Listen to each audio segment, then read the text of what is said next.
Salve, salve minha galerinha mais ou menos nerd, sejam todos bem-vindos ao nosso canal. E hoje é dia de revisão para a galera do primeiro ano, lá do Colégio Virgem Poderosa. A nossa conversa inicial é sobre a atmosfera, que é essa camada de gás que envolve todo o nosso planeta. E antes de eu falar especialmente de cada subcamada, quero lembrá-los, sobre as camadas de transição, que nós chamamos de pausa, que elas marcam onde começa e onde termina cada subcamada que compõe a atmosfera.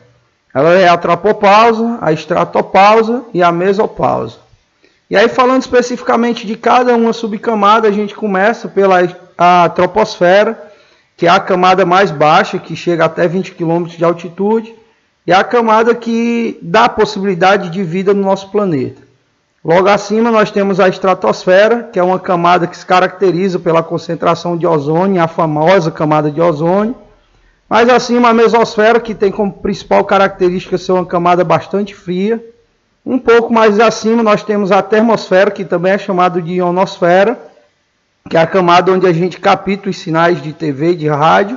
E o finalzinho dela que é a exosfera, formada aí pela ausência de gases ou a concentração de gás hélio.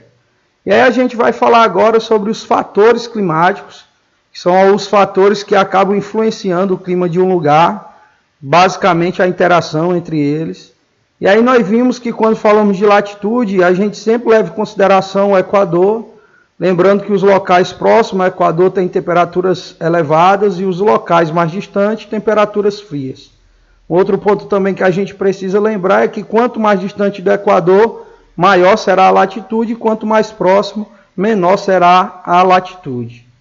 Logo ao lado a gente vai falar sobre a influência do relevo, e aí é fácil, é só entender que quanto mais alto o relevo for, menor será a temperatura. Eu coloquei latitude, estou vendo agora, mas é altitude.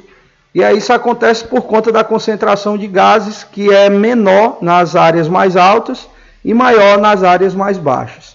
Como os gases eles acabam concentrando calor, é óbvio que onde tiver mais gases a temperatura será mais elevada. Logo do lado a gente fala sobre a vegetação, essa vegetação que tem um papel também muito importante no clima de um lugar ou nas temperaturas, porque as áreas com vegetação elas tendem a ser mais úmidas. A vegetação ela tem um papel importante de transformar gás carbônico em oxigênio, que é o processo que nós chamamos de evapotranspiração. Então a planta ela faz esse processo naturalmente e ela acaba deixando os locais onde tem uma concentração de vegetação com temperaturas mais baixas, ou seja, com temperaturas mais úmidas. Depois a gente falou exatamente do processo de retirada da vegetação, que é a urbanização, percebendo aí que os locais rurais eles têm uma maior concentração de vegetação, o solo é diferenciado, que nas grandes cidades é totalmente o inverso. Além da pavimentação, da falta de vegetação, ainda tem a fumaça produzida por carros e também pela indústria. Aqui do lado a gente falou em sala sobre o processo de maritimidade e continentalidade. Eu disse para vocês que a continentalidade e a maritimidade também tem um papel muito importante. E aí basta a gente lembrar que a maritimidade vai sempre se referir aos locais mais próximos do litoral e a continentalidade aos locais mais afastados do litoral. Dentro desse processo também a gente vai ter a brisa marinha e a brisa terrestre ou continental, sendo que a brisa marinha ela acontece durante o dia, onde o vento úmido sopra do mar para o continente. E à noite isso se inverte. O vento úmido sopra do continente para o mar, onde nós chamamos de brisa continental. A última fala sobre os fatores que se encaixam nos fatores dinâmicos, são as massas de ar, e que no caso do nosso país nós temos 5 massas que atuam e influenciam o nosso clima. 2 massas, elas se formam próximos à linha do Equador, e elas têm características de serem quentes e úmidas. 2 próximos aos trópicos, que têm características de quente, mas uma diferença. A massa tropical atlântica, essa que vocês estão vendo, ela é úmida, e a massa tropical continental ela é seca, ou seja, isso é umidade. E mais embaixo nós temos a MPA, que é a única massa fria e também úmida, por se formar próximo do Círculo Polar Antártico. E aí é importante lembrar que a MSC, no caso do nosso país, ela só é úmida por conta da influência da floresta amazônica. Se não tivesse a floresta, ela seria seca, assim como a MTC apresenta essa característica. Logo do finalzinho a gente conversou sobre os elementos e eu disse que vocês precisam ficar atentos para não confundir. Dentro dos elementos nós temos a temperatura, que é exatamente a quantidade de calor, né, de calor que o ar ele consegue guardar, concentrar. A precipitação, que é a mesma coisa de umidade, é quanto que o ar ele consegue acumular de umidade. Aí nós temos a relativa e a absoluta, é fácil também de interpretar. E a pressão atmosférica, que é a força que os gases exercem sobre nós aqui na superfície. Então esses são os elementos climáticos que precisam ser levados em consideração.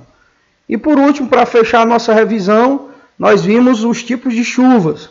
E aí eu disse para vocês que nós temos 3 tipos de chuva. As chuvas convectiva,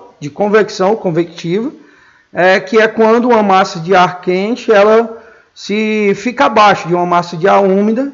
Em alguns casos, talvez isso também possa se inverter, a úmida fique embaixo e a quente fique em cima, mas o certo é que ela sempre perderá a umidade em forma de chuva. O outro é as chuvas frontais, que é quando uma massa de ar quente e uma massa de ar frio se chocam, causando chuvas, que são as chuvas mais típicas do inverno, chuvas mais demoradas e mais longas. E o último tipo que a gente conversou são as chuvas orográficas, e aí lembra sempre, se falar de relevo, são chuvas orográficas, que são aquelas nuvens que quando se deparam com um relevo alto, elas tendem a subir, e para subir elas precisam perder umidade. E é exatamente por isso que nós temos 2 áreas, a de barlavento, que é a que recebe essa umidade, e a de sotavento, que fica do outro lado, que recebe uma menor quantidade de umidade. Então, galera, é isso a nossa revisão, espero que o vídeo ajude vocês aí a entender a prova. Assiste o vídeo, estuda pelo caderno, estuda pelo livro e boa sorte. Vou estar aqui torcendo por vocês e eu espero que realmente eu possa ter ajudado aí numa boa nota. Valeu e boa prova, minha galera.